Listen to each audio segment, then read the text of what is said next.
आगक आसूची साधारण निर्वाचन ए परिप्रेक्षी आमे आसी पहुंची जाइछु परजंग निर्वाचन मंडली कंत्योकाटणी ग्राम पंचायत ठारे। तेबे ए पंचायतर समस्त जनसाधारण बा समस्त भोटर मान ठारू सीधा सड़क आमे बुझी नेबा कौन रही निर्वाचन सेमानकर मतामत ए सरकार चेंज हबो ना ए सरकार रहिबो। तेबे सेमानकर कौन मतामत रही से विषय सविशेष विवरणी आमे सेमानकटारू नवा पाई ठीक आगे आसी। तेबे आमर ढेंकानाल न्यूज रो स्वतंत्र कार्यक्रम निर्वाचन हालचाल रे सेमानकर मतामत नेबाकू आमे आगे आसीबा। ढेंकानाल जिलार परजंग निर्वाचन मंडलीर अन्यतम ग्राम पंचायत हेउछि कांतिओकाटेणी, जहाँकि कांतिओकाटेणी कदलीपाଳ और जुलंग ग्राम को नहीं गठित। ए ग्राम पंचायत रे 4500 लोके बसवास करुवा बेले सेमानंक मध्यरु 37 जन हेउछन्ती मतदाता। पंचायत निर्वाचन ठारू ए पंचायत रे प्रति 5 वर्ष रे सरपंच बदलुथबारु आसंता साधारण निर्वाचन पाई कांतिओकाटेणी पंचायत एवं सरगरम हेबारे लागिछि। तेबे भोटर मानक मनरे कोन अछि जानिबा पाई आम ढेंकानाल न्यूज टीम पहुंचीला ग्राउंड जीरो रे। तेबे आसंता सुनिबा एठाकार भोटर माने कोन कहउछन्ती। आया आपनकर को पंचायत कंत्योकाटेणी आगको हमर जो जेडी सरकार तो होउची आ हबो भी से तो सब आजकल छुआ पिला को सब खाया पिया सब जतन नौची आ ताकू आमे क्या भूलबू। आपण चाहछन तले बीजेडी सरकार पुणे आसु कोन कोन सब बीजेडी सरकार सब दोछन्ती लोक मान अन छुआ डिए रहिले पेटरे सब खाया पिया सब जतन नेला सरकार ताकू 10,000 टंका देले सब सुविधा करूती आमे भत्ता भुती सब सुविधा पाउतु आ माइकना कोई भी सब नुगा पटा सब जो पैसा पत्र भी देले कोन पाइछन्ती मु पाइजी कालिया योजना। हाँ घर घर कंत्योकाटेणी रे ना नहीं इंदिरा आवास हाँ पाइजी राशन चावल राशन कार्ड भी पाउजी 1000 टंका। आपन मतरे कोन खाली बीजेडी सरकार पुणे आसवा दरकार आसु नहीं आपन कोन चाहछन हूँ बीजेडी सरकार आसु नवीन बाबू आमर कंत्योकाटेणी पचार सरकार वर्तमान सेंटर बीजेपी रहू एठे बीजेडी रहू कंत्योकाटेणी आपन मतामत कोन रहो मतामत केन्द्र रे बीजेपी किंतु ओडिशा रे नवीन। आपन काहे की नवीन सरकार ए से नवीन सरकार तो ओडिशा टा जहाँ हम देखु भल डेवलपमेंट करुछंती आ ओडिशा सरकार जहाँ ओडिशा सरकार भी करुछि जहाँ ओडिशा पई दउछंती बा केंद्र सरकार जहाँ करुछंती भल करुछंती हम देखु।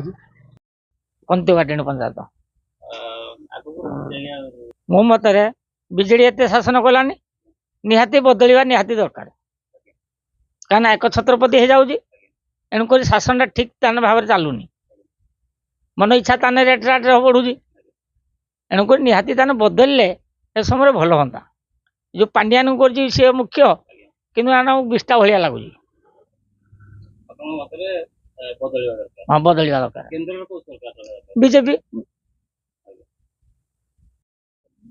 और को पंचायत हमर कंत्योकाटेणी आगको रहउछि साधारण निर्वाचन रहउछि कोन आपन मतामत कोन हमर मतामत सेंटर मोदी सरकार हो हमर ओडिशा रे नवीन सरकार हमर भल काम करूचे भल हेरा करूचे। आपन कोन पाइछन्ती नवीन सरकार बहुत सुविधा हम पाइजु सब पाइजु बहुत भत्ता पाउजु आ रास्ता बाट घाट रास्ता बाट सब करूचे। कंत्योकाटेणी पचार आगको जो साधारण निर्वाचन रहउछि हाँ से विषय आपन कोन मतामत हमर बीजेडी भल नवीन गाड़ी डाक्तरखाना औषध फौषध भल आ बीजेडी बीजेपी रहिले मोदी रहिले भल।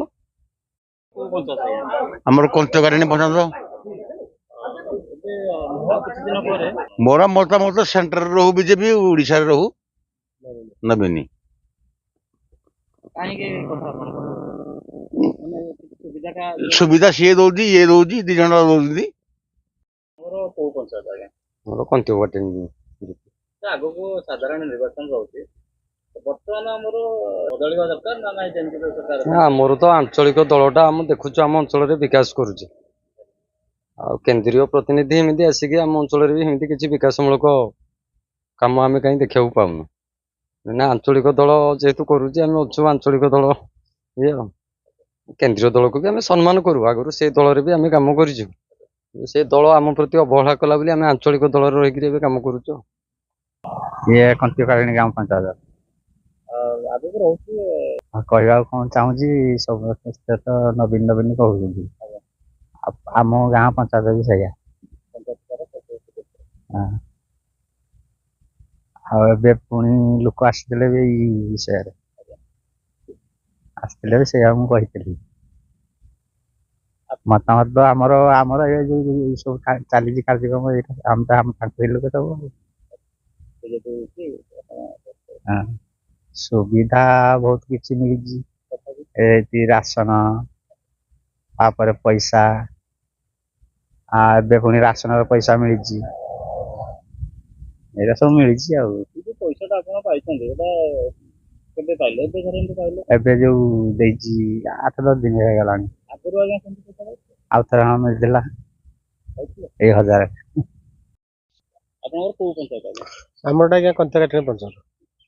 ଆମର ଆଗକୁ ବଦଳିବାର ଚାନ୍ସ ଉଠୁନି, କାହିଁକିନା ନବୀନ ସରକାର ଯାହା କରୁଛି ଓଡ଼ିଶା ପାଇଁ ସିଏ ହିଁ ରହିବା ଦରକାର। ସିଏ ରହିଲେ ମୁଁ ଭାବୁଛି ଆହୁରି କିଛିଟା ଡେଭଲପ ହବ ବୋଲି ବହୁତ ଆଶା ରଖିଛନ୍ତି ସମସ୍ତେ, କିନ୍ତୁ ନବୀନ ସରକାର ରହିବା ଦରକାର। କେନ୍ଦ୍ରରେ ବଦଳିବା ଦରକାର ନା କେନ୍ଦ୍ର ସରକାର? ନା, କେନ୍ଦ୍ର ସରକାର ବଦଳିବା ଦରକାର। ଦେଖନ୍ତୁ କଂଗ୍ରେସ ଏବଂ ବିଜେପି, ଆଜ୍ଞା, କିନ୍ତୁ କଂଗ୍ରେସ ଆସିବା ଦରକାର, କିନ୍ତୁ ସେଠି ବିଜେପି ହଟିବା ଦରକାର ମୋ ମତରେ। ବିଜେଡି ସରକାର କହୁଛନ୍ତି, ଆପଣ କଣ କଣ ସବୁ ସୁବିଧା ପାଇଛନ୍ତି? ଦେଖନ୍ତୁ ଆଜ୍ଞା, ସୁବିଧା କହିଲେ ମୋ କଥା ମୁଁ କହୁଛି, ଗୋଟେ ଗରିବ ଲୋକଙ୍କ ପାଇଁ ଗୋଟେ ଭଲ ସୁବିଧା କରିଛନ୍ତି, ସ୍ୱାସ୍ଥ୍ୟ କାର୍ଡ କରିଛନ୍ତି। ଲେଡିଜ ପାଇଁ 10 ଲକ୍ଷ, ପୁରୁଷ ପାଇଁ 5 ଲକ୍ଷ। ତାପରେ ଆମର ଯୋଉ ଭତ୍ତା ଯୋଉ ବଢିଲା, ବାର୍ଦ୍ଧକ୍ୟ ଭତ୍ତା ଯୋଉମାନେ ପାଉଛନ୍ତି 500ରୁ 1000 କଲା ହେଲା। ତାପରେ ଚାଉଳଠୁ ଆରମ୍ଭ କରି ସବୁ ଜିନିଷ ଦେଲା, ମାନେ ଛୁଆ ମା ପେଟରେ ରହିବାଠୁ ନବୀନ ସରକାର ସ୍କୁଲରେ ସବୁ କରି ଆସୁଛି। ମୋ କହିବା କଥା, ସେଠି ବି ସେ ଚାଉଳ ଦେଲା, ସ୍କୁଲ ପିଲାଙ୍କୁ ଡ୍ରେସ୍ ଦେଲା, ତ ଆଉ କଣ ଦେଇଥାନ୍ତା? ତେଣୁକରି ସେ ପେଟରେ ରହିବା ଦିନଠୁ ପୋଷି ଆସୁଛି ଲୋକଙ୍କୁ, ତେଣୁ ନବୀନ ସରକାର ରହିବା ଦରକାର। ପଞ୍ଚାୟତ ଆପଣଙ୍କ ନାଁଟା ଆଜ୍ଞା? ଦୟାନିଧି ସାହୁ। ଆଚ୍ଛା, ଆଉ କିଛି ଦିନ ପରେ ନାଇଁ ସାର୍, ସେ ସରକାର ରହିଲେ ବୋଲ, ଆମର ହେଇକି ରହିଲେ ବୋଲ ଆମର ପାଇଁ ବହୁତ ସୁବିଧା କରୁଛନ୍ତି ବି, ଆଗକୁ କରୁଛନ୍ତି ସବୁ ଆଜ୍ଞା। ରାସ୍ତା ଘାଟ ଆମ ପାଇଁ ବହୁତ, ସ୍କୁଲ କଲେଜ ଲାଗି ସୁବିଧା କରିଛନ୍ତି। ଆମ ଗରିବ ଲୋକମାନଙ୍କ ପାଇଁ ଆମ ଜେଣ୍ଟସ ପାଇଁ 5 ଲକ୍ଷ, ଲେଡିଜଙ୍କ ପାଇଁ 10 ଲକ୍ଷ, 15 ଲକ୍ଷ ଆମ ପାଇଁ ମେଡିକାଲରେ ଥୁଆ ହେଇଛି ଆଜ୍ଞା ଆମର ବ୍ୟାଙ୍କରେ।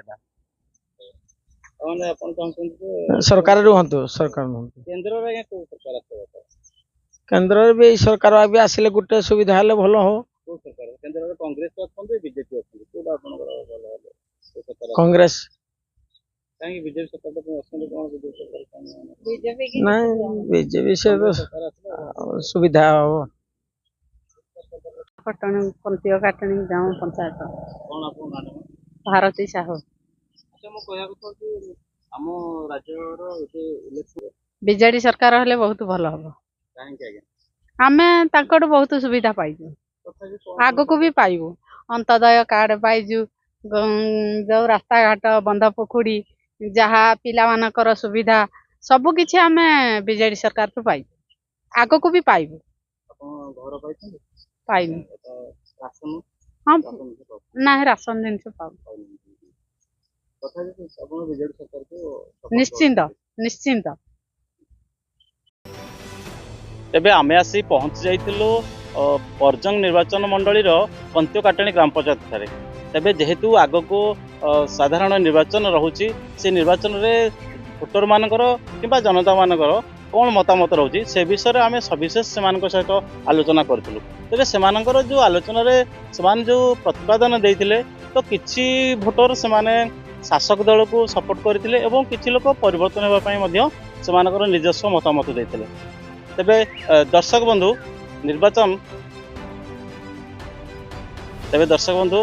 ଆପଣ ସିଧାସଳଖ ଭାବରେ ଦେଖୁଥାନ୍ତୁ ଢେଙ୍କାନାଳ ନ୍ୟୁଜ୍ର ସ୍ୱତନ୍ତ୍ର କାର୍ଯ୍ୟକ୍ରମ ନିର୍ବାଚନ ହାଲଚାଲରୁ। ମୁଁ ପ୍ରତାପ ପ୍ରଧାନ, ଢେଙ୍କାନାଳ ନ୍ୟୁଜ୍।